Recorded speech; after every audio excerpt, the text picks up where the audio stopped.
में नवनीत झा है हमसे हमारे साथ, और नवनीत झा ही सब में सुपर हैं।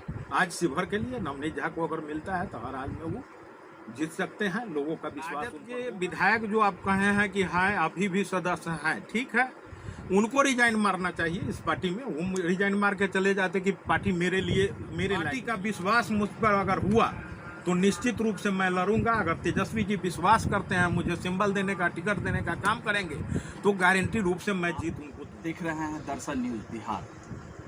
अभी हाल ही में लोकसभा का चुनाव गुजरा है और कहीं ना कहीं विधानसभा का चुनाव 2025 का भी सुगबुगाहट शुरू हो चुकी है और बिहार प्रदेश में इसका जो है क्या कुछ जलवा दिखने वाला है, क्या कुछ बिहार में होने वाला है, उसके ऊपर चर्चा करने के लिए जिला प्रधान महासचिव राजद के एक वरिष्ठ नेता खुशनंदन यादव हमारे साथ मौजूद हैं। बहुत बहुत स्वागत है सर हमारे चैनल पे। आपका भी बहुत स्वागत है।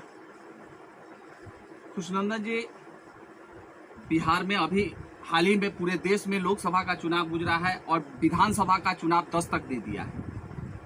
बहुत सारे लोग इसमें अपनी अपनी दावेदारी कर रहे हैं, बहुत सारे लोग अपना चेहरा चमकाने की भी कोशिश कर रहे हैं। जिनको मैंडेट मिलता है वो चुन करके जाते हैं और सरकार बनाते हैं। देख रहे हैं नीतीश जी की सरकार करीब 2 दशक होने वाला है, चल रहा है बिहार में, और बिहार का जो अभी परिस्थिति है उसके मुताबिक तेजस्वी यादव ताल ठोक रहे हैं और 2025 में अपनी रणनीति जिस तरीके से बना रहे हैं और दावा कर रहे हैं कि 2025 में हमारी सरकार बनेगी। आप उस पार्टी के एक नेता होने के नाते क्या समझते हैं उसको? तो अगर तेजस्वी जी ताल ठोक रहे हैं तो कहीं न कहीं लालू यादव जी जब आए 90 के दशक में, गरीबों को बोलने का अधिकार दिए, उठने बैठने पहनने का अधिकार दिए, चलने का अधिकार दिए, जिसकी खलबलाहट से कुछ लोगों खलबली में आकर के इनको कुर्सी से हटा करके जेल में भेजा गया। उसके बाद जो जहाँ था वहाँ का वहीं रह गया। गरीबों को कोई सुरक्षा नहीं मिला, कोई व्यवस्था नहीं मिला। तेजस्वी जी बीच में 17 महीना के लिए आए थे नीतीश जी के जोड़े। इस 17 महीना का जो कार्यकाल रहा, शिक्षा व्यवस्था में, चिकित्सा व्यवस्था में और लोगों को रोजगार व्यवस्था में, नौकरी के लिए जो व्यवस्था दी है, उस व्यवस्था के हिसाब से लोगों का मांग है कि तेजस्वी आए।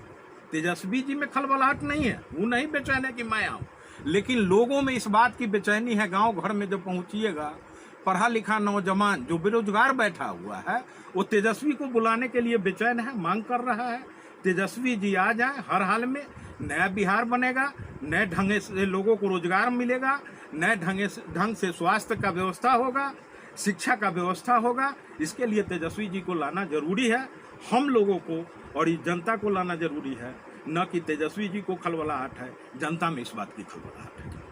अच्छा, एक चीज और,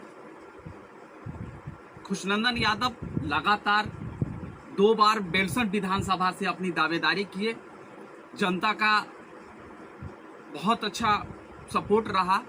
हालांकि आप चुनाव नहीं जीत पाए, फिर भी जनता के अंदर बने रहते हैं, तो क्या मान लिया जाए कि फिर से अपनी दावेदारी पेश करेंगे? निश्चित रूप से मैं 2 बार लड़ा भी हूँ।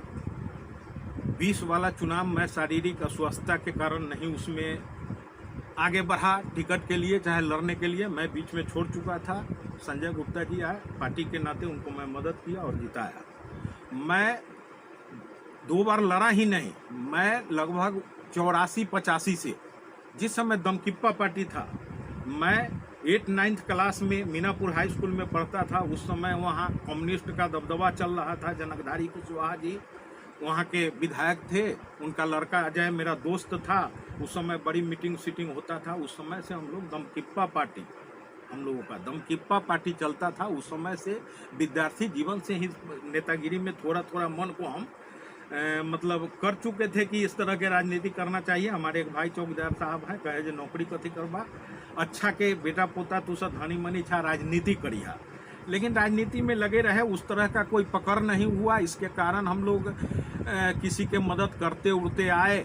10 में उस तरह का चांस बना, सीखने का अवसर मिला। मैं एक इलेक्शन 10 में लड़ा, 2015 में फिर मुझे पार्टी का विश्वास हुआ।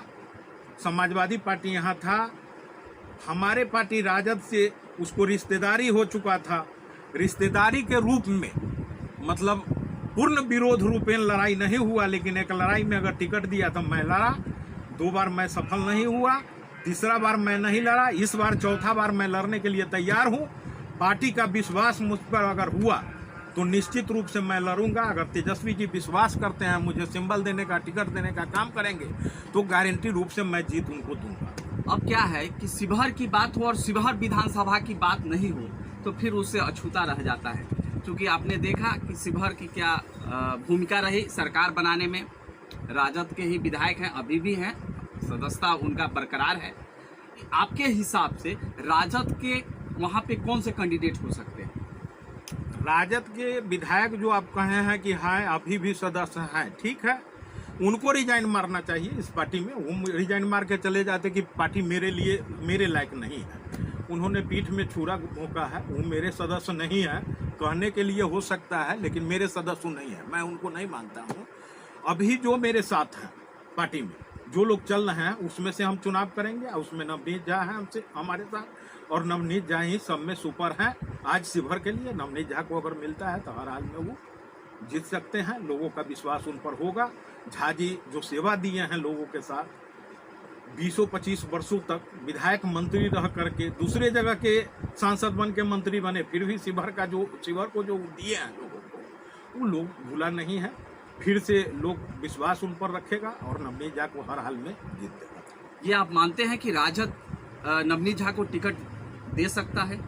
क्यों नहीं? झा जी अपना जीवन काल पूरा जीवन लगा दिए राजद के साथ। बीच बीच में किसको नहीं होता, भाई में किसी को टकराहट होता है अपने हक हिस्सा के लिए, थोड़ा देर के लिए हुआ होगा, लेकिन आज जीवन झा जी रहते रहते मर गए, चले गए, राजद में ही रह गए। और उनका पोता नवनीत जी भी बराबर राजद का विचारधारा ही रखते हैं। इस तरह से हमको बात होती रहती है। उस हिसाब से अजीत कुमार झा जी हैं, बड़े भाई के रूप में हैं, हमको छोटे भाई की तरह मानते हैं।